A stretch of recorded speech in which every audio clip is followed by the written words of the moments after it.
encontro de hoje, né? Antes da gente começar o encontro de hoje, aliás, já estamos gravando aqui, né? E a gente vai passar algumas instruções para vocês.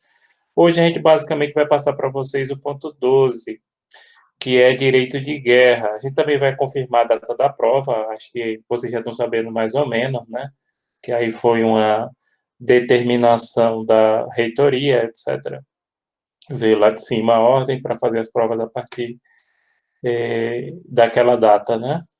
Mas assim, eu confirmo, a gente tinha pensado em fazer a prova semana que vem, né? Dia 2, a prova de vocês vai ficar para o dia 9, né? Vai ficar para o dia 9 de junho. Semana que vem, pessoal, é só para vocês terminarem essa parte, o que também é bom, por um lado, porque semana que vem vocês terminam esses trabalhos, aí eu vou postar um vídeo de fazendo a revisão. Esse final de semana eu vou fazer a revisão, as provas. Aliás, já vou começar o mais rápido possível, porque eu estou envolvido no webinário. Eu sei que alguns de vocês estão participando do nosso webinário que a gente está fazendo. Hoje à tarde deu muita gente, a gente teve quase 1.000 visualizações no período todo, isso foi ótimo. E amanhã eu vou falar. Amanhã não vai ter aula porque é feriado, né? A prefeita de Caruaru antecipou o feriado. Não pode ter aula, sim, com os professores ao vivo, mas seminário, como é uma coisa que você pode. Ah, estou entendendo, Ana Flávia, realmente foi bom. Muita gente assistiu, e também a gente planejou fazer uma coisa que ficasse gratuita, né, considerando as questões financeiras, e também convidando participação de egressos, de alunos, principalmente dos ex-alunos, né, da instituição. A gente deu esse privilégio, né? Eu digo isso que eu faço parte do NDE também, do curso, né? Então, amanhã falarei, né, quem de vocês se inscreveu, e mesmo quem não se inscreveu, a questão da inscrição é para receber o certificado, né? Que você pode acompanhar a live pelo YouTube, tá? Então, quem tiver interesse. Então, é isso, pessoal. A prova de vocês vai ficar para o dia 9, não, a gente não vai poder fazer semana que vem, né? Até tem uma questão aí da carga horária, que é porque a gente ficou uma semana sem aula. Então, a gente não vai poder fazer amanhã. Amanhã não, semana que vem, né? Dia 2, como eu pensava a princípio. Então, fica para o dia 9, não tem problema não. Dia 2, eu publico um vídeo de revisão, eu faço essa revisão em cima da prova. Sim, Ana Flávia, a prova vai ser no mesmo formato da anterior. Ou seja, eu vou dar 5 questões para que vocês respondam 2 e 24 horas para responder. Então, eu lanço, por exemplo, dia 9, 18h30, e vocês têm até 18h30 do outro dia para responder. Então, fica 24 horas para vocês responderem. A prova, pessoal, é obrigatório você fazer. Mesmo que, por exemplo, você tenha somado pontos através de trabalhos, seminários, cada atividade dessa, ela tem uma carga horária para ser computada, já que a gente está nesse regime extraordinário, né? Ela tem uma carga horária para ser computada. Por isso que eu não posso pensar. O aluno pode chegar para mim e dizer, professor, com os pontos eu tirei 10 na primeira unidade, com os pontos dos exercícios de fixação, eu já alcanço os 4 pontos aqui, né? Que é meio ponto de cada exercício de fixação, mais um ponto daquele vídeo que eu fiz sobre a pandemia da China, né? Beleza, só que você tem que fazer de todo jeito a prova. Por quê? Porque cada atividade dessa tem uma carga horária, e a atividade principal é a prova, entenderam? Os outros pontos são computados em cima da pontuação da prova. Então, você tem que fazer de todo jeito, tanto prova, seminário, todas as atividades, porque cada uma delas tem uma carga horária para ser lançada, tá? Então, mesmo que vocês tenham pontuação sobrando, que bom, né? Que bom que vai passar, a maior parte da turma vai tirar 10, isso é bom, né? Aliás, com a quantidade de pontos extras que está tendo, quem não tirar 10, dá vontade de tirar ponto. Porque a quantidade de pontuação que a gente vai dar extra, eu vou dar 4 pontos extras, né?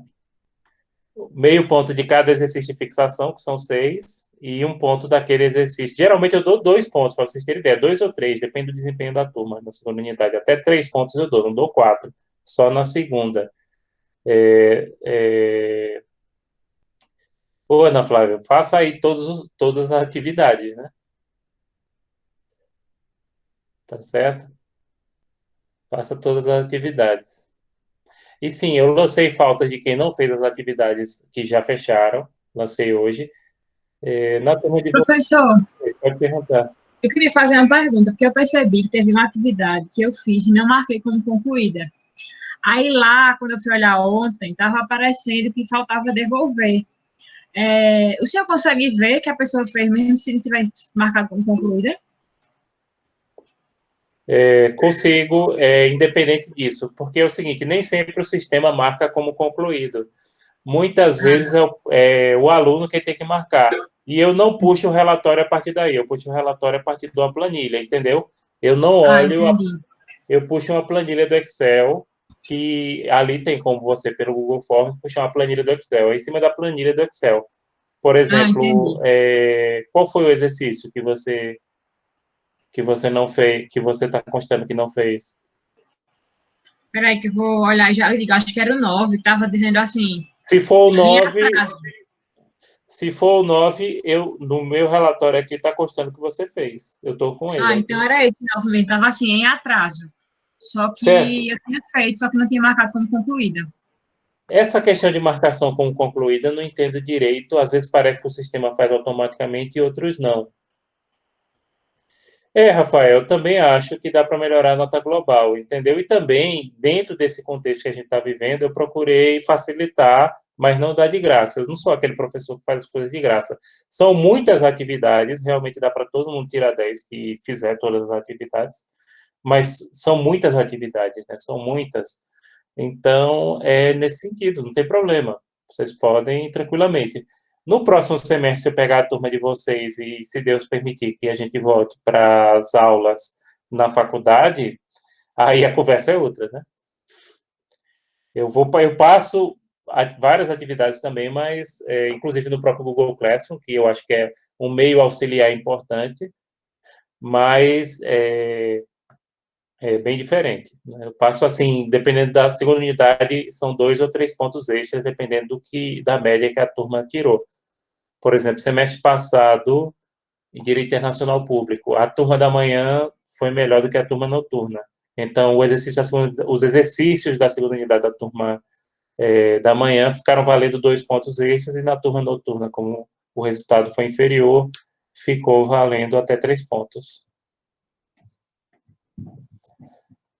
E pronto, acho que é isso, gente. E aí, mais alguma pergunta antes de eu começar a aula? No final também eu dou uma reforçadinha nessa questão. Mas aí você já pode avisar os colegas e aos representantes da turma, né? Dessa turma eu sempre esqueço quem é o representante. Se eu não me engano, é representante, né? Exatamente, era você. Desculpa, Ana Flávia. Era você, eu estava lembrando que era uma mulher, só não estava lembrando do nome dela. Pronto, então você já está ciente e avisa a turma, olha, vai ficar para o dia 9 e pelo calendário institucional as provas vão ser dia 8. Semana que vem é só para entrega de trabalhos, inclusive o seminário é para entregar até o dia 7, tá? E vocês vão entregar também os 2 últimos exercícios de fixação. Aí, terça-feira, eu deixo um vídeo que eu vou fazer a revisão em cima da prova de vocês. Eu só não vou dizer as questões, mas eu vou dizer o que eu quero em cada questão. Só não vou dizer o conteúdo, mas assim, o que eu quero que seja respondido em cada questão eu vou fazer. Então, por favor, Ana Flávia, dá essa reforçadinha com os alunos, né, para que façam o seminário semana que vem, até o dia 7, os 2 exercícios de fixação. E aí terça-feira eu deixo um vídeo em cima da prova já que eu vou fazer. Vou fazer o vídeo comentando, assim, o que é que eu quero. Professor, Oi? a prova é dia 9 e a entrega dos seminários até o dia 7, não é isso? Isso, e dos exercícios até o dia 2, os que estão Até o dia faltando. 2. Ok.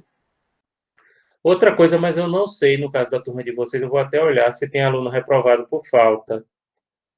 Se tiver, eu posso passar outro, mas não vale nota só para quem tiver reprovado por falta. Que, se eu não me engano, na turma de vocês parece que tem um desistente. Deixa eu olhar aqui. Ou que trancou, sei lá.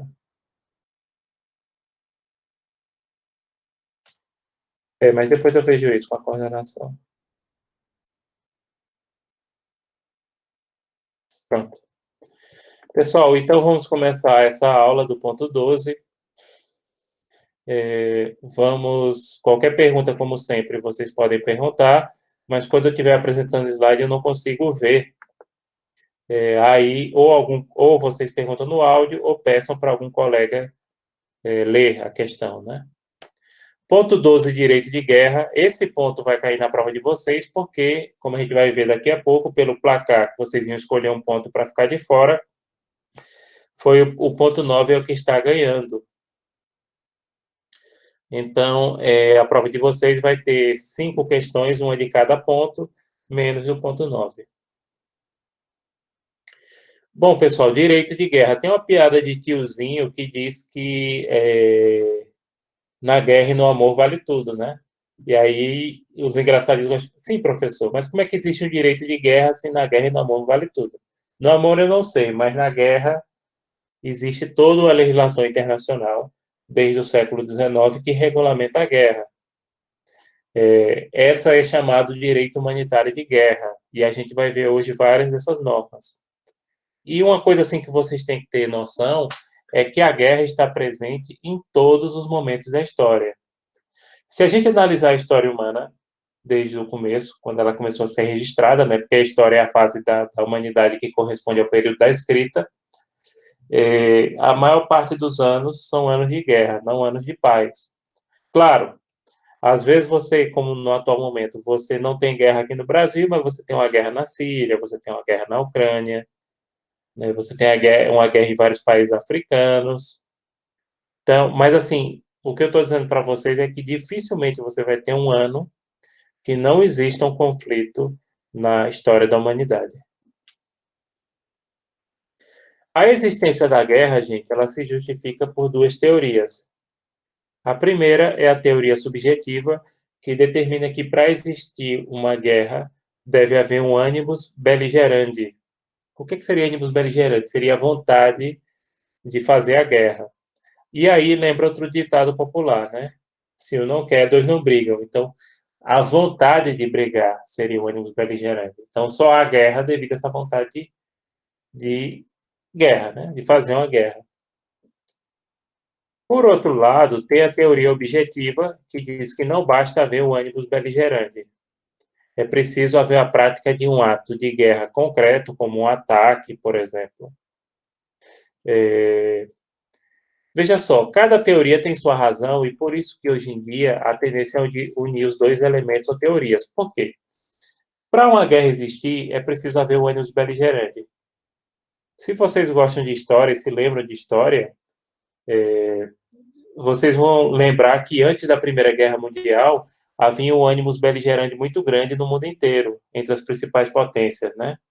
Ou seja, havia propaganda de guerra, a maioria dos jornais defendiam a guerra, né, a população, enfim.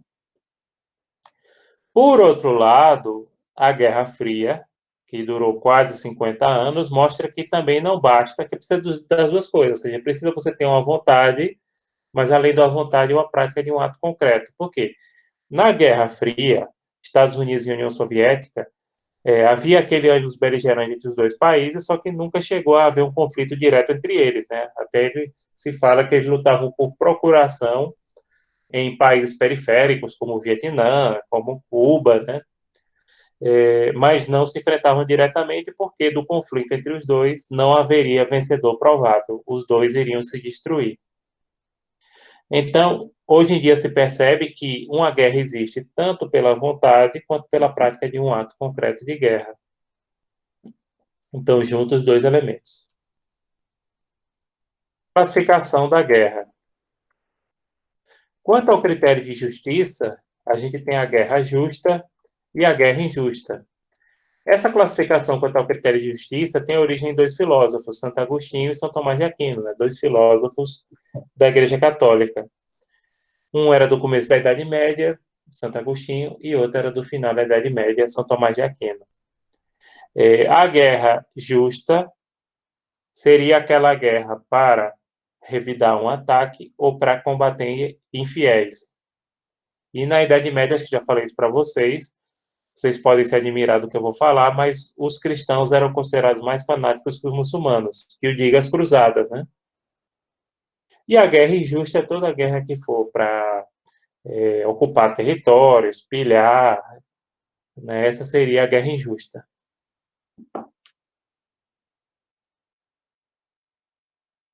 Campos de operações.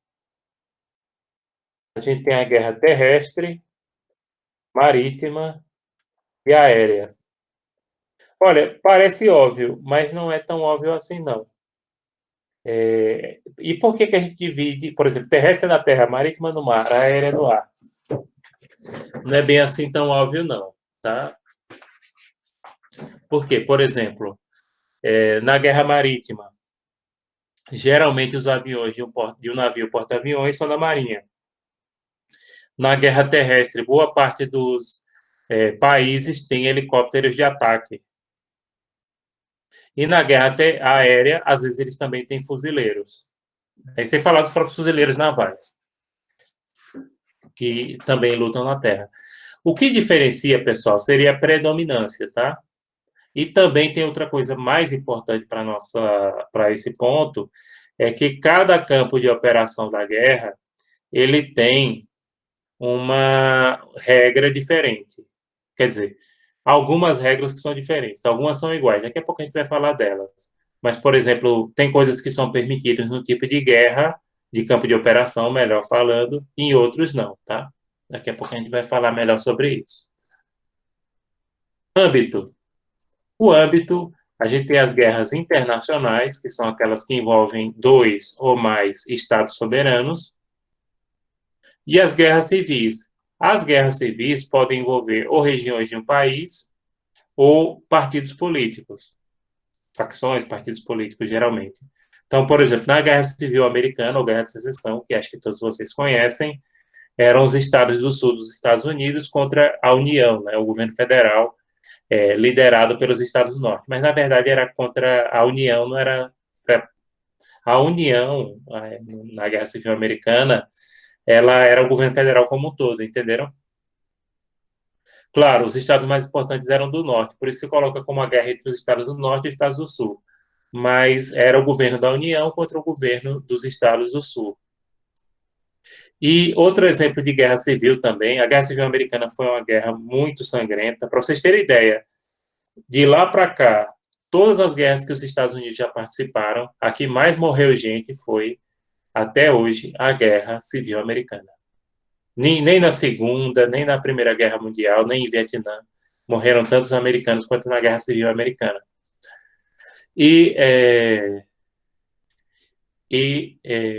Outra guerra também muito sangrenta, né, também civil, foi a Guerra Civil Espanhola, que foi, de um lado, republicanos e, de outro lado, os fascistas, né, partidários do generalíssimo Francisco Franco. Também acho que morreu 1 milhão de pessoas, aproximadamente. Só de refugiados espanhóis, na época, o México recebeu 1 milhão, e morreu 1 milhão de espanhóis lá, e também vieram uma porção de gente aqui para o Brasil, inclusive vocês que são corintianos, Vicente Mateus, né, chegou ao Brasil, foi presidente do Corinthians durante muitos anos, né, chegou ao Brasil fugitivo da Guerra Civil Espanhola. O pai de uma professora minha também, né, veio nessa época, muitos espanhóis vieram para o Brasil, refugiados ou imigrantes. Natureza. A natureza pode ser ofensiva, que é a guerra ilegal. Toda guerra para você atacar, toda guerra ofensiva é ilegal de acordo com o direito internacional público. E a única modalidade de guerra legal para o direito internacional público, gente, é a guerra defensiva, tá? O problema, inclusive o Mausoli fala isso no livro dele, é quando você faz um ataque preventivo, como, por exemplo, aconteceu na guerra do Iraque, no qual os Estados Unidos alegaram que o Iraque havia armas de destruição em massa e invadiram o Iraque. O Iraque, gente, não tinha, nessa última guerra do Iraque, ele não teve participação nem apoio para os atentados do 11 de setembro, que tem gente que pensa que sim. Não. Os americanos fizeram um ataque preventivo, alegando que eles iam, enfim, atacar alguns países do Oriente Médio, como Israel e a Arábia Saudita, né? A Arábia Saudita é um dos grandes aliados americanos também, não é só Israel. E invadiram o Iraque. Descobriram que não tinha armas de destruição em massa lá, e só disseram I'm sorry. Aliás, nem isso disseram, para ser franco. Então, Mossowolly critica essa ideia de legítima defesa preventiva, ou de guerra de legítima defesa preventiva. Porque a legítima defesa, como acontece com o direito interno, é um ato que você tem que ter proporcionalidade e você tem que agir de forma a responder um ataque prévio, né? Ou uma ameaça, ou não uma ameaça direta, como nesse caso está falando, ou suposta. Pacto Briand-Kellogg, 1928, Estados Unidos e França, renunciou à guerra como forma de solução dos conflitos.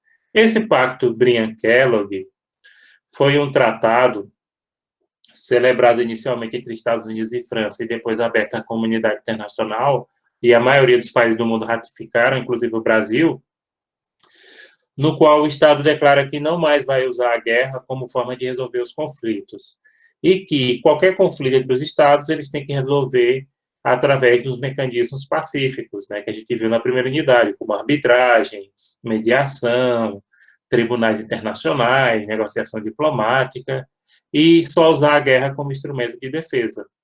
Então, esse Pacto Briand-Kellogg, ele consolidou no direito internacional público a ideia de que a guerra não pode mais ser usada como forma de resolver conflitos, somente como mecanismo de defesa. Guerra total. Guerra total seria uma guerra extremada, no qual desaparece a distinção entre os beligerantes e os não beligerantes, ou seja, entre os civis e os militares. Os combates vão além do território, são extraterritoriais, ou seja, vão além dos territórios das partes em conflito, e no qual desaparecem as leis de guerra, ou seja, vale tudo. Essa era a doutrina de Clausewitz, que foi um importante doutrinador e militar prussiano, general, e do Estado-Maior alemão, o KW, na Primeira Guerra Mundial. Essa noção foi rejeitada a partir de Nuremberg.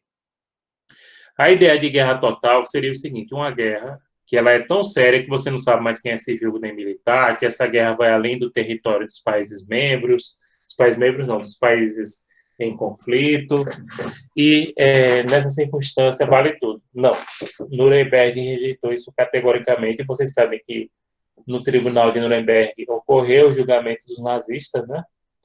E a partir dali não se aceita mais esse argumento de que você tem uma guerra que vale tudo. Toda guerra, pessoal, ela tem que obedecer essas normas que a gente está passando para vocês, e não existe essa história de que guerra vale tudo. O início da guerra. Como é que se inicia uma guerra? Não respondo, a pergunta é retórica. Através da prática de atos hostis, como um ataque, por exemplo. Através de não atendimento ao ultimátum. Ultimátum é aviso, né? Então, por exemplo, na Segunda Guerra Mundial, né? Os ingleses deram ultimato para a Alemanha se retirar da Polônia. Não se retiraram e houve guerra. Interpretação de uma ação como ato de guerra, às vezes pode ser até uma declaração de um representante, de um chefe de Estado, um chefe de governo, que é interpretado como um ato de guerra. Tem um caso que talvez alguns de vocês já ouviram falar, que é de um telegrama na Guerra Franco-Prussiana, né? Esse telegrama tinha sido mandado pelo rei da Prússia, depois imperador da Alemanha, para o imperador da França, Napoleão III. Bismarck, que era o primeiro-ministro, deu uma enfeitada no telegrama, porque Bismarck queria provocar uma guerra contra a França para poder unificar a Alemanha, né? Ele era primeiro-ministro da Prússia, que era o principal reino alemão, mas ele queria juntar todos os estados soberanos que faziam parte da Alemanha num país só, né, que era o Império Alemão. Então ele deu a caprichadinha no telegrama, telefone não, era telegrama que o rei mandou, para ficar o mais desaforado possível, e ainda mandou a cópia para a imprensa. Então ocorreu guerra. e a Alemanha ganhou, né? E, por último, a declaração de guerra. A declaração de guerra, gente, é um instrumento jurídico formal que tem origem no direito romano, apesar que a última declaração de guerra que ocorreu no mundo foi na Segunda Guerra Mundial, da União Soviética contra o Japão. De lá para cá, todas as guerras ocorreram sem declaração formal. Tá? Vietnã, Coreia. Coreia nem terminou ainda formalmente, né? Alguns de vocês sabem disso. E, claro, mesmo sendo uma peça de museu, como alguns autores dizem, a declaração de guerra ela é prevista na maioria das constituições modernas, inclusive a do nosso país, como vocês sabem. Mas, assim, ela é um documento legislativo, tá? Ela é uma lei. A declaração de guerra, como eu falei aqui, é um ato no qual um Estado declara a outro a existência do estado de guerra. Brasil e na maioria dos países, ela é de competência do Executivo após a aprovação do Poder Legislativo. Então, isso teve origem no direito romano e não é mais usada assim desde o final da Segunda Guerra Mundial.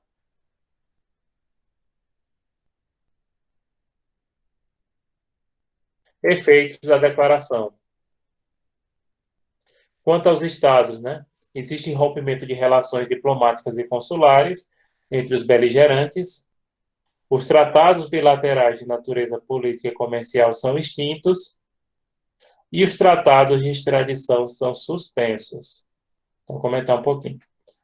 Em relação ao rompimento de relações diplomáticas e consulares, eles nomeiam terceiro para fazer intermediação, sabe? Por exemplo, na Guerra das Malvinas, que vocês sabem que foi entre o Reino Unido e a Argentina, nos anos 80, no começo dos anos 80, quem representou o Reino Unido na Argentina era a Suíça. E quem representava a Argentina no Reino Unido era o Peru. Tratados bilaterais entre as partes em conflito de natureza política e comercial são extintos. Depois da guerra tem que fazer tudo de novo. Agora, tratado de extradição é suspenso. Por quê? Porque pode haver a necessidade de trocar criminosos. Agora, eu estou falando de criminosos, eu não estou falando de prisioneiros de guerra, porque o prisioneiro de guerra, ele cumpre uma detenção meramente administrativa, tá? O prisioneiro de guerra, ele não cumpre pena do ponto de vista penal. Daqui a pouco a gente vai falar mais sobre prisioneiros de guerra. Quanto aos indivíduos, né? Existe a divisão entre os combatentes, que são os militares, e os não combatentes, na população civil. Os cidadãos do inimigo podem ter prazo para se retirar ou vão para campos de internamento, vedado o tratamento cruel e desumano. Bem, cidadãos do país inimigo podem ter esse prazo para se retirar e, se não conseguirem, aí vão para campos de internamento. Não é campo de concentração, embora alguns chegaram perto disso. Bem, pessoal, aqui no Brasil, na Segunda Guerra Mundial, houveram vários campos de internamento, inclusive aqui em Pernambuco. O mais próximo de Caruaru foi em Palmares. Não sei se alguém aqui alguém aí em Palmares, provavelmente. Tinha um campo de internamento para alemães, que eram operários da fábrica dos irmãos Lundgren, que são as casas, deram origem às casas pernambucanas, né? Só que hoje naquele tempo eles faziam tecido. Hoje em dia é um magazine, né? Que eles vendem coisas. Tá? Se alguém perguntou alguma coisa, leia no áudio, por favor. Mas sim, houve esse campo de internamento porque boa parte de pessoas que trabalhavam nas fábricas eram alemães. Então fizeram isso em Palmares mesmo. Depois vocês podem procurar. Alguém perguntou alguma coisa aí?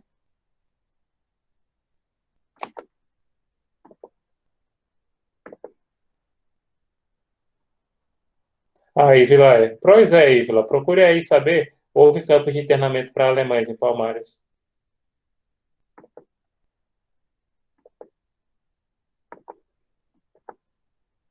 Certeza, viu? Também houve, pessoal, bastante no interior de São Paulo, em colônias japonesas. Que eu não sei, inclusive tem documentário sobre isso. O documentário é bom, mas é um pouco perturbador. Fizeram vários campos de internamento para japoneses, Estados Unidos também fizeram. E no caso do Brasil, aquele japonês que dissesse que o Japão foi derrotado, eles matavam, ou obrigavam o camarada a se matar. Vocês sabem que na cultura japonesa o suicídio é visto como um ato de resgate de honra, né? O Japão, eu acho que ele não chega a ter, por exemplo, 1.000 homicídios por ano. Aliás, acho que é inferior a 50. Mas suicídios, eles têm pesado, né? Porque a cultura tem até coisa.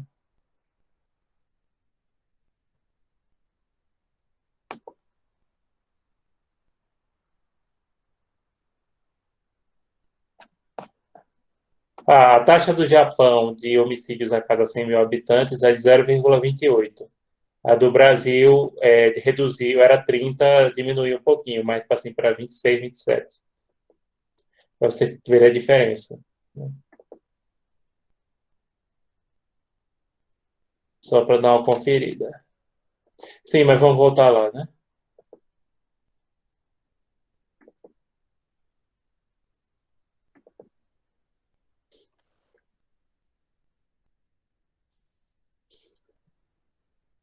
Quanto aos bens, os bens do Estado inimigo são passíveis de confisco, mas a propriedade privada de seus cidadãos deve ser respeitada. Inclusive cabendo indenização, né? Agora, bens do Estado inimigo pode ser confiscado à vontade. O Brasil, como eu disse, internou cidadãos do eixo, principalmente japoneses e alemães na Segunda Guerra, e confiscou 10 a 30% dos seus depósitos bancários. Inclusive, tinha ações até os anos 90 de familiares reclamando porque os depósitos dessas pessoas foram retidos, né? Não deveria, porque era bem de cidadãos. E a maioria já tinham familiares brasileiros, né? Principalmente alemães e japoneses. Italianos menos, né? Mas japoneses e alemães ocorreu bastante. Regras para forças combatentes terrestres. Vocês da turma que são da Polícia Militar, alguma dessas regras vocês conhecem? Estarem sob comando de responsável. Essa, por exemplo, né? Toda operação militar, seja policial ou seja das Forças Armadas, tem sempre um comandante responsável. Não há operação sem ter um comandante responsável. Pode ser até uma ronda, né? Mas tem. Signo, emblema, fardamentos reconhecíveis à distância. Então, inclusive, gente, usar fardamento, como a gente vê filme de outro exército, é crime de guerra, tá? Então, tem que usar o signo ou fardamento reconhecível à distância. Mas a camuflagem é permitida, tá? Aquele padrão de camuflagem. Cada exército tem o seu também. Porte ostensivo de armas, né? A pessoa tem que portar armas. E obediência às leis e usos de guerra. As convenções de Haia de 1907 e de Genebra de 1949, que são as duas principais. Quinto, maiores de 15 anos. A idade mínima para combatente, gente, são 15 anos, viu? Não é 18, não. Não pode menos de 15, né? Inclusive é crime de guerra usar menores de 15. Dia desse, acho que foi condenado alguém no TPI justamente por recrutar crianças, aliás, crianças e adolescentes inferiores a 15 anos. É crime de guerra, isso aí. É sério. Mas talvez vocês estejam até admirados porque não são 18 anos, né? Sim, são 15. Guerrilheiros são equiparados a combatentes desde que portem armas ostensivamente e respeitem a legislação de guerra. O guerrilheiro, ele tem direito a ser tratado como prisioneiro de guerra. E ele tem, desde que eles fazem isso, portem armas ostensivamente e respeitem a legislação de guerra. Inclusive nos Estados Unidos, com os guerrilheiros que foram presos no Afeganistão e no Iraque, havia uma polêmica, e inclusive por isso alguns deles eram mantidos em Guantánamo, em Cuba, né? Porque não era permitido que ele constituísse advogado, não era permitido que ele tivesse os direitos. Depois a Suprema Corte Americana decidiu que os guerrilheiros que os americanos prenderam nessas guerras teriam direito a ser tratados como prisioneiros de guerra, né? Inclusive poder constituir advogado. E olha que o prisioneiro de guerra, gente, não é prisão do ponto de vista penal, tá? É detenção meramente administrativa. O direito humanitário de guerra é firmado, principalmente, como a gente falou aqui, pela Convenção de Haia de 1907 e Genebra de 1949. O direito humanitário de guerra, ele se baseia num princípio que às vezes até alguns alunos acham graça, de que você pode matar alguém numa guerra, mas não pode causar sofrimento desnecessário. Isso às vezes me lembra quando você tem uma criança, sabe aquela criança que gosta de pegar borboleta, arrancar asa, pegar formiga, arrancar pata de formiga, e a mãe chega e diz assim: menino, mata isso logo, deixe de maltratar. Pronto, é parecido. Por exemplo, existe a proibição de armas causadoras de males supérfluos, ou seja, além de matar, que cause sofrimento desnecessário, como, por exemplo, usar bala dum-dum, usar armas químicas, armas biológicas. Bala dum-dum é aquela bala, é uma bala, geralmente ela é cortada no projétil, né, na bala, para que ela se estraçalhe quando ela atinge o alvo. Ela foi inventada na cidade da Índia, ou localidade chamada Dum-Dum. Por quê? No século XIX, os indianos se revoltaram contra os ingleses. E como os ingleses estavam em desvantagem numérica, eles inventaram uma munição muito simples de fazer, geralmente eles fazem um corte em cruz na cabeça da bala, para que quando a bala atingisse o alvo, se estilhaçasse e causasse o maior dano possível, por exemplo, dano à hemorragia, mesmo que pegue numa área que não seja vital, como o braço, ou atravessasse o ombro, né, já arrancava um taco ali. Então, não pode se usar. E armas químicas foram muito usadas na Primeira Guerra, né? Prejudica até o exército que usa. Nem Hitler queria usar, porque ele mesmo, quando ele lutou na Primeira Guerra, ele sofreu muito, porque até o exército que usa, os soldados que lutam com armas químicas têm que usar até máscara e contato com a pele, causa problema, irritação, etc. E armas biológicas, acho que a última vez que houve em guerras modernas foi do Japão contra a China na Segunda Guerra Mundial. De lá para cá, agora em compensação, percebam, as grandes potências do mundo, elas têm arsenal de armas químicas e biológicas. Inclusive tem aquela teoria da conspiração, que até agora não foi provado, que o Covid é uma arma biológica da China. Pouco provável, né? Como a gente já falou isso no vídeo. Até porque se fosse uma arma biológica, eles também já teriam. Porque quem faz uma arma biológica, ele desenvolve paralelamente uma vacina ou um antídoto. Então, se fosse uma arma biológica, primeiro, vários laboratórios que examinaram já tinham notado. Segundo ponto, eles não tinham deixado vazar tanto. O máximo teria ficado circunscrito àquela região. Até para não demandar a tecnologia. Né, para não mostrar a tecnologia. Matar ou ferir a traição é proibido? Sim, mas pode usar sniper, que é o atirador de elite, tá? É permitido. Não é considerado matar ou ferir a traição. Matar ou ferir quem se rendeu, aí outro crime de guerra, né? Quem se rende tem direito a ser tratado como prisioneiro de guerra. Usar símbolos inimigos como ardil, você usar o fardamento, por exemplo, de um exército inimigo, como a gente vê às vezes em alguns filmes, também crime de guerra. Destruir a propriedade privada, plantações, etc. Não dar quartel, acho que vocês não sabem o que é dizer que não vai fazer prisioneiros, ou seja, todo mundo que se render, matar.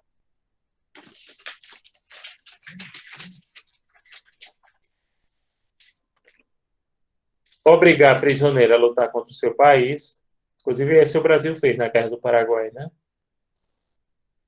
Atacar ou bombardear cidade ou localidade não protegida ou tombada pelo patrimônio histórico. Promover saques ou pilhagens, né? roubos, etc. Maus tratos a civis ou torturas também não pode fazer. Tudo isso se enquadra em crimes de guerra. A espionagem, gente, é permitida na paz ou na guerra, mas o espião não possui status de prisioneiro de guerra, estando sujeito a julgamento pelo captor. Aqui no Brasil a gente não chama espião, né? A gente chama agente de inteligência. Inclusive a gente tem a ABIN, que é a agência de inteligência. O espião ou agente de inteligência, ele não pode ser equiparado a prisioneiro de guerra e o julgador, aliás, o captor, quem capturou ele é quem julga. Por isso que vocês já viram no filme 007, apesar de ser uma fantasia muito grande, é baseado na experiência de um espião real, de um espião de verdade que trabalhou principalmente em Portugal na Segunda Guerra Mundial. Inclusive aquele filme Cassino Royale, tem um livro também, é baseado no Cassino do Estoril, em Portugal, que vocês sabem que fica perto de Lisboa, né? Que já foi em Portugal lá. Tem esse cassino que é na beira da praia e tal, que é o cassino do Estoril. Agora, fica sujeito à captura. E se for capturado, geralmente é fuzilado. Por isso que vocês já viram, se você for capturado, o problema é teu, né? Você fica por sua conta. Os prisioneiros de guerra não podem ser torturados, devem ser tratados com respeito, eles têm direito à alimentação, saúde, trabalho remunerado, bens pessoais e são obrigados a declarar somente o nome completo, a patente, o número de ordem, o registro e a data de nascimento. Só isso. Olha, aí vocês podem questionar, sim, professor, quando é que houve respeito a prisioneiros de guerra? Em várias circunstâncias. Em várias circunstâncias, perdão. Os próprios alemães, na Alemanha nazista, eles respeitavam direitos de prisioneiros de guerra britânicos, franceses e americanos, mas não de soviéticos, que diziam que a União Soviética não era parte das convenções. O Brasil capturou, acho que foi de 8 a 10 mil prisioneiros de guerra durante a Segunda Guerra Mundial e respeitou os direitos dele. Então, eles podem manter o fardamento, viu? Eles não vão para a cela individualizada, não é considerado prisão do ponto de vista penal, é uma detenção administrativa. E se eles mentirem sobre, por exemplo, a patente, essas coisas, ou as informações, aí eles perdem o direito à proteção.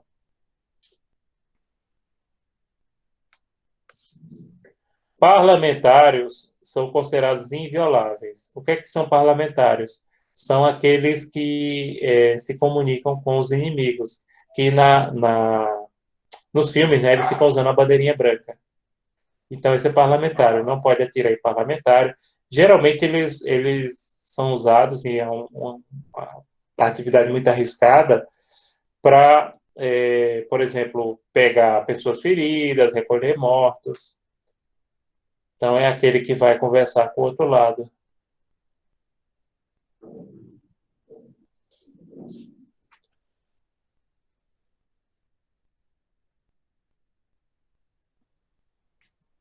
Guerra marítima. Guerra marítima é aquela travada entre forças navais. Porém, como eu disse, por exemplo, dois porta-aviões, tem aviões, os aviões são da Marinha, geralmente são. Inclusive no Brasil isso deu problema, deu a briga, uma ciumeira.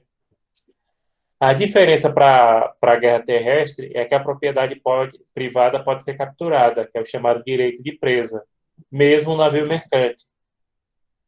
E a guerra se estende além do território beligerante, né? Ela vai para o alto mar, que é zona neutra, né?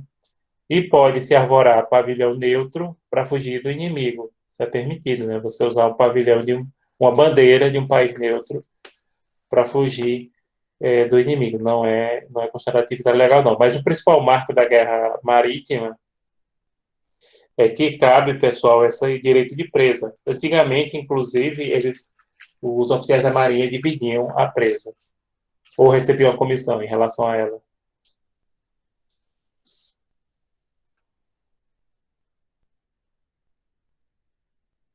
A guerra aérea, as operações bélicas ocorrem predominantemente no ar. Existe uma analogia com as guerras, com regras da guerra terrestre marítima, né? proibição de atos de perfídia, de atos de traição, causamento de sofrimento inútil, como bombardear a população civil, proibição de bombardeio sem objetivo militar. Agora, não precisa avisar do bombardeio como na guerra terrestre ou marítima. Se o alvo é um alvo militar, pode bombardear à vontade, ou considerado um alvo militar. Não sei se vocês já repararam, por exemplo, que a maioria, inclusive aqui no Brasil, inclusive em Caruaru, a maioria dos bairros industriais, né, que são aquelas áreas industriais, eles ficam fora da cidade. E muita gente não sabe por quê. Pensa que é só pela questão do loteamento que foi feito depois. Não é só isso, não. Isso aí vem dos Estados Unidos e da Europa do pós-guerra. Porque, pessoal, zonas industriais são alvos legítimos numa guerra. Certo? Então, por isso que a maioria das instalações industriais, né, ficam fora da cidade. Também, esse não é só pelo fato, não, porque o distrito industrial foi criado depois da cidade, aí também, mas isso não começou agora no Brasil, começou Europa, Estados Unidos pós-guerra devido a essa questão, que é alvo legítimo, né, durante uma guerra, qualquer zona industrial. Pode largar a bomba, não precisa nem avisar.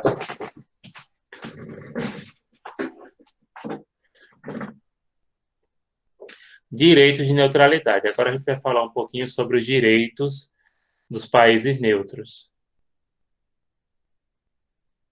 Primeiro, a inviolabilidade territorial, ou seja, o território dos países neutros é inviolável. Você não pode atravessar o território dos países neutros, etc. Segundo, livre comércio com os beligerantes. Ou seja, o neutro ele tem o direito de vender aos beligerantes em igualdade de condições. Aliás, o Brasil ganhou muito dinheiro na Segunda Guerra Mundial vendendo para os dois países. A Alemanha, inclusive o Brasil vendeu muita coisa para a Alemanha, muita coisa mesmo.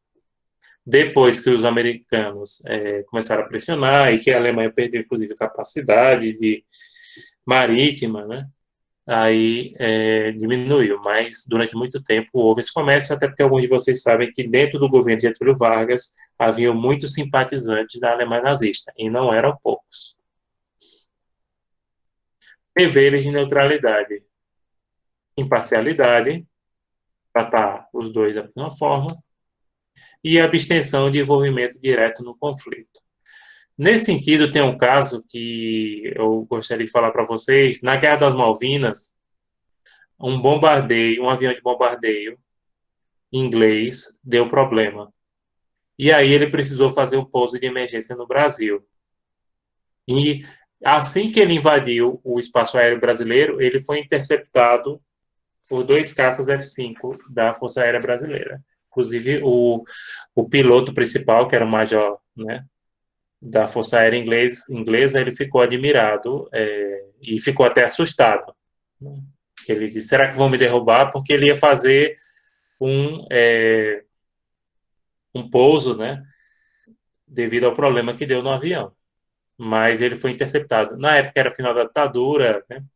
A Força Aérea do Brasil, eles investiram bastante e estavam com aviões atualizados com essa capacidade para fazer, inclusive o abate, né? F-5 tinha essa capacidade de abater tranquilamente o avião inglês. Aí o que é que eles fizeram? Como o Brasil era neutro no conflito, eles aprenderam o avião para o avião, por exemplo, fazer o reparo do avião e mandar atacar a Argentina. Não. Agora, liberaram os oficiais, né? E reteram até o final da guerra o bombardeio.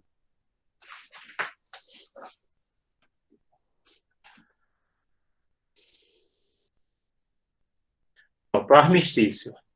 Armistício é a suspensão parcial ou total das operações de guerra sem pôr fim oficial ao conflito. O armistício é parcial quando ele ocorre em uma determinada área. E total quando ele ocorre em todos os teatros de guerra, como se diz, né?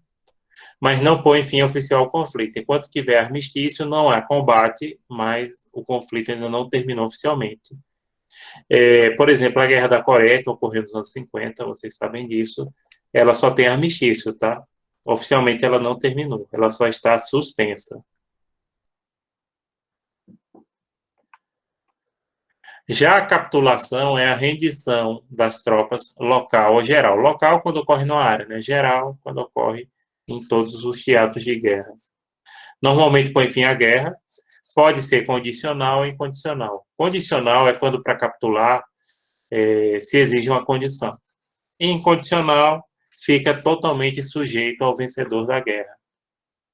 Por exemplo, Segunda Guerra Mundial, a rendição dos nazistas foi incondicional. Inclusive, isso foi combinado. Os aliados diziam que só aceitariam a rendição incondicional da Alemanha nazista. Já a do Japão foi condicional. Os japoneses, a única coisa que eles exigiram foi que o imperador do Japão, que até aquela época era considerado a divindade, pouco depois da guerra ele negou isso, né? Que ele tinha qualquer origem divina, e a única condição foi manter o imperador no poder.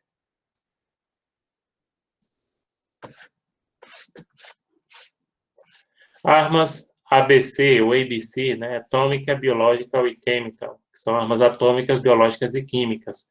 Também são chamadas armas de destruição em massa. As armas nucleares, gente, elas não são proibidas diretamente, mas causam danos aos civis e sofrimento desnecessário, por isso violam o direito de guerra e estão limitadas por inúmeras convenções.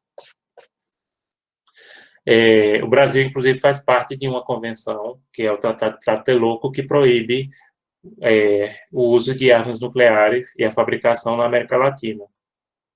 Mas o Brasil, no final da ditadura, chegou bem próximo a ter uma arma nuclear. Isso foi proibido pela Constituição de 88, como vocês sabem, e também depois por esse tratado, que é de 98, Tlatelolco, que proíbe armas nucleares na América Latina. A Argentina também chegou bastante próximo. O programa nuclear argentino também chegou próximo de desenvolver uma arma nuclear.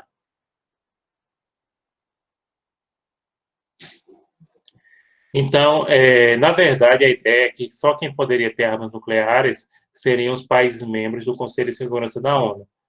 Contudo, outros países que não são membros do Conselho de Segurança da ONU, como Israel, Índia, Paquistão, eles têm armas nucleares também.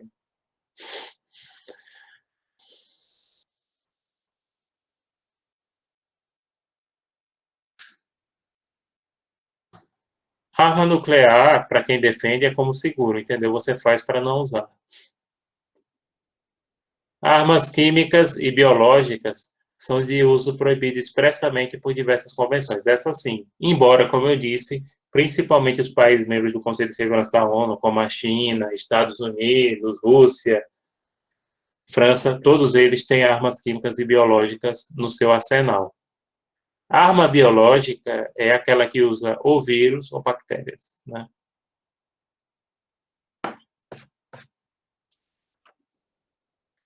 Bom, pessoal, terminada essa parte de direito de guerra, vou falar um pouquinho do Tribunal Penal Internacional.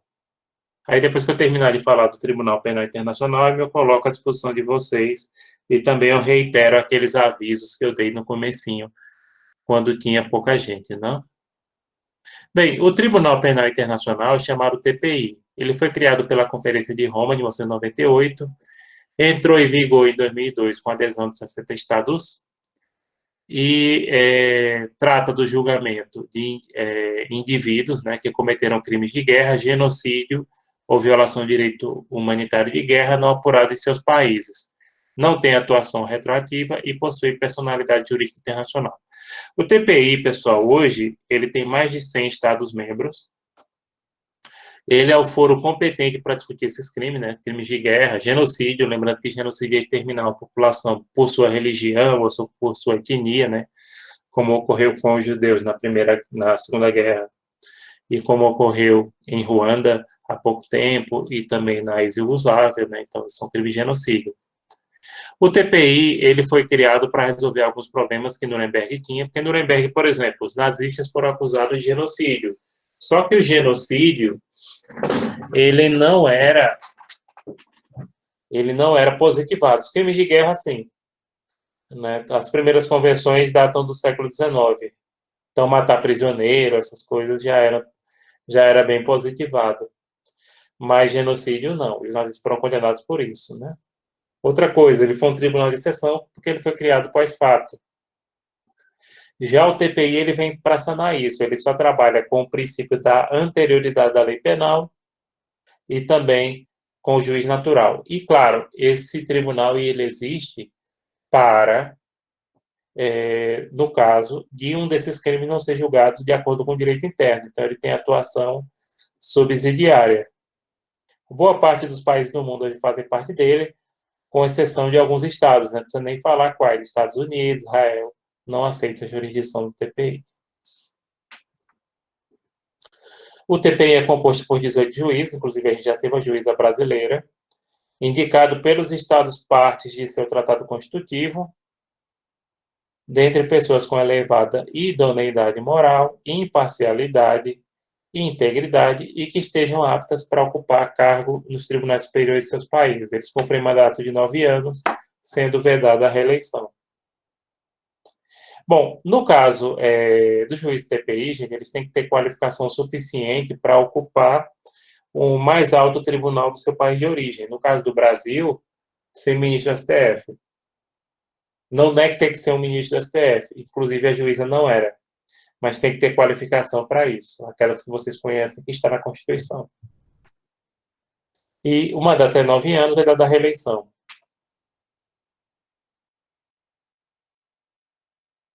Órgãos do TPI tem a presidência, a sessão de julgamento em primeira instância, instrução e recursos, o gabinete do promotor, também tem que ser uma pessoa muito qualificada, né? E a secretaria, que é o cartório. A competência material do TPI é para o crime de genocídio, que eu já falei, né? O crime de você matar e tentar exterminar uma parcela da população pela sua origem étnica, religiosa. Crimes contra a humanidade, que tem vários. Crimes de guerra também tem vários, né? Alguns a gente falou aqui. E da humanidade também, contra a humanidade. Tortura, por exemplo, é considerado crime contra a humanidade. Torturar civis. E crime de agressão, que é em relação à guerra ofensiva. O problema do TPI, que muitos criticam, é que até agora ele atuou, a maioria, contra pessoas de países africanos. A maioria não, acho que todos os casos. E ele não tem atuação naqueles estados que não reconhecem sua jurisdição, como acontece com os Estados Unidos e Israel, né, que são estados que são envolvidos em conflito, né? Mas boa parte dos estados do mundo hoje fazem parte do TPI. E sim, os delitos julgados pelo TPI são imprescritíveis. Existe uma pressão da doutrina para que ele admita alguns crimes. Pronto.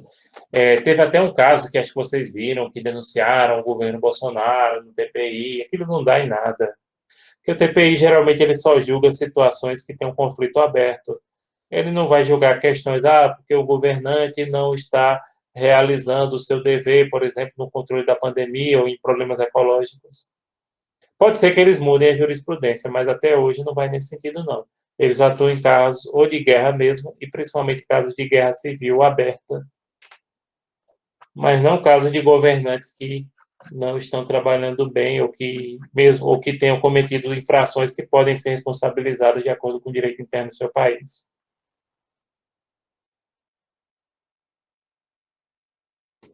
Um ponto para a gente encerrar é que não existe antinomia entre a Constituição brasileira e o Estatuto do TPI, pois a entrega do indivíduo para ser julgado por essa corte não pode ser equiparada à extradição, né? E o Brasil passou a se submeter expressamente ao Tribunal Penal Internacional após a emenda 45 de 2004, artigo 5º, parágrafo 4º da Constituição Federal de 88.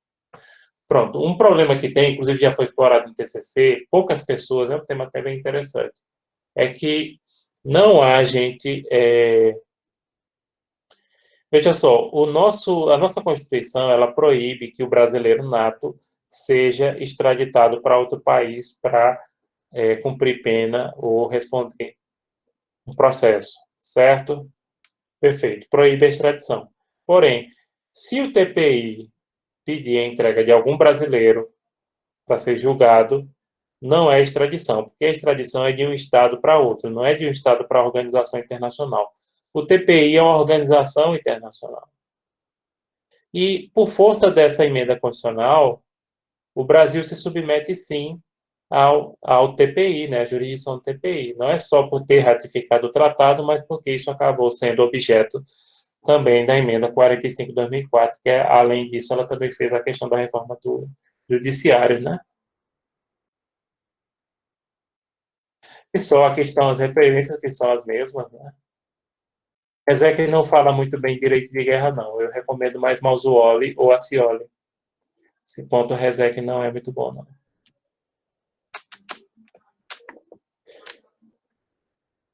E pronto, gente. O que mais vocês têm? Deixa eu tirar aqui. Sim, Pedro, mas a Síria não faz parte, viu? Bashar al-Assad foi acusado de usar armas químicas ou químicas, acho que biológicas não, mas químicas. Mas ele não faz parte, o país dele não faz parte do TPI. Como eu disse, até agora só países africanos foram julgados, né? Cidadãos de países africanos. Ocorreu um há pouco tempo. Deixa eu ler aqui, deixa eu ver se eu acho a notícia rapidinho, só para dar a resenha.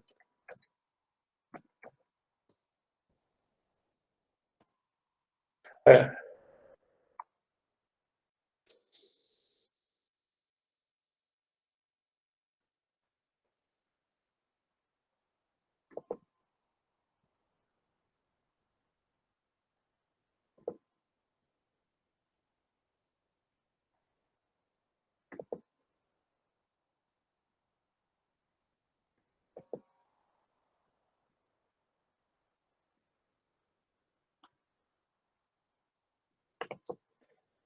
Certo, ocorreu há pouco tempo. Estou tentando procurar aqui. Essa queixa que fizeram contra a Bolsonaro do TPI, que só está aparecendo isso. Não dá em nada, viu, gente?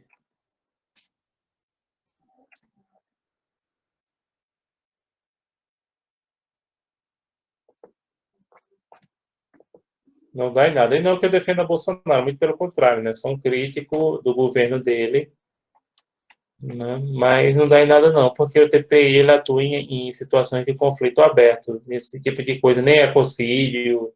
Existe uma pressão, inclusive, da doutrina para considerar questões de crimes ambientais no TPI. Pode ser que ocorra daqui para frente. Agora, inclusive, tem uma entrevista de uma brasileira que foi juíza, eu posso até postar aqui do Conjunto.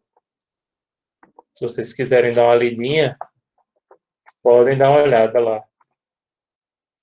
É Silvia Steiner, né? Que ela foi juíza. Ou ainda é, deixa eu ver.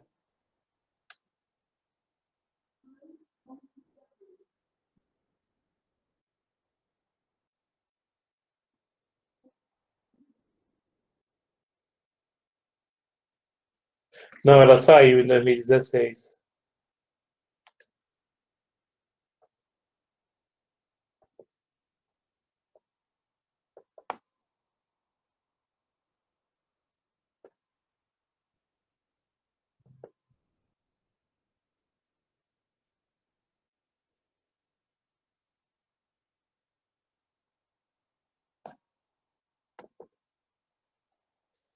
Pronto. Sim, gente, vocês têm mais questões sobre esse assunto do ponto 12?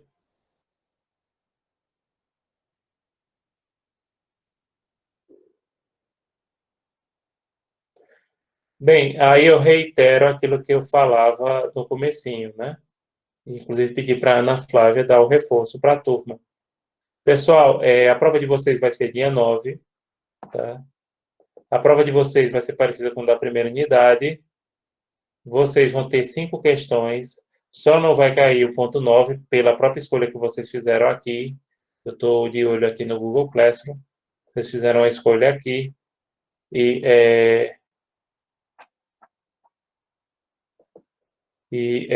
só não vai cair uma questão do ponto 9. Semana que vem eu vou postar uma videoaula de revisão em cima da prova que eu vou fazer esse final de semana, já comentando, dizendo o que eu quero. Perfeito, Ana Flávia, obrigada. E a gente vai... Não esqueçam que semana que vem vocês vão entregar 2 trabalhos de exercício de fixação e também os seminários. Mesmo aqueles alunos que tenham pontuação independente do seminário, tem que fazer o seminário caso não fizeram na primeira unidade, pela questão da carga horária. Cada atividade dessa é computada uma determinada carga horária. Então, façam o seminário também vai ser entregue semana que vem, dia 7. Então, dia 2, o exercício de fixação do ponto... Pronto, John, eu já vou responder a sua pergunta.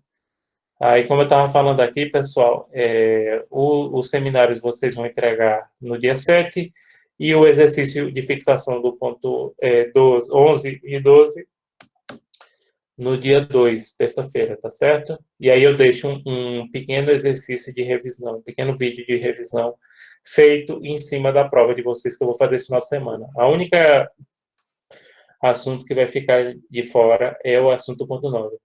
Agora, voltando aqui para a pergunta que o John fez, né? Sim, John, na guerra marítima, o navio de guerra pode usar uma bandeira de outra nação como disfarce, mas na prática, hoje, isso não funciona. Podia funcionar na época dos navios de vela, né? Mas hoje você sabe exatamente. Inclusive, você detecta já no sonar ou no radar. Sonar não, sonar eles usam geralmente para submarino, que é com som, né? No radar. Não sei se vocês sabem, na Guerra das Malvinas, os argentinos afundaram vários navios ingleses. Eles afundavam com aqueles mísseis Exocet. E não dava nem para ver. E os argentinos eles faziam o seguinte: eles voavam no avião, assim, rente à água, e jogava o míssil. Eles nem viam os aviões, nem viam os aviões argentinos nem viam os aviões ingleses. Lançavam numa distância de vários quilômetros, assim, 10, 20 quilômetros de distância,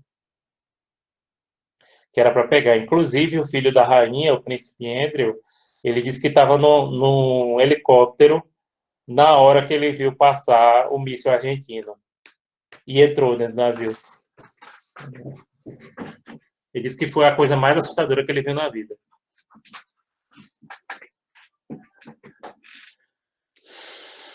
Guerra não é fácil, gente. Mas, enfim. O que mais? Vocês têm mais alguma pergunta? Não?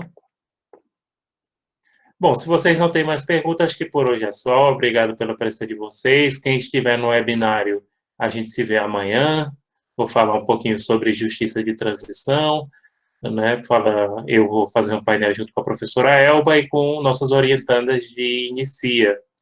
Vocês podem assistir, mesmo quem não tiver inscrito, a inscrição é só para receber o certificado, né? De 8 horas. Então é isso, gente. Boa sorte a todos e a todas. Se cuidem nesses períodos difíceis e vamos ter esperança, né? Vamos ter esperança que a situação melhore. E cada um fazendo a sua parte também, que é muito importante. Então, Deus abençoe vocês, Deus abençoe a todos nós. Então, tchau, tchau, gente.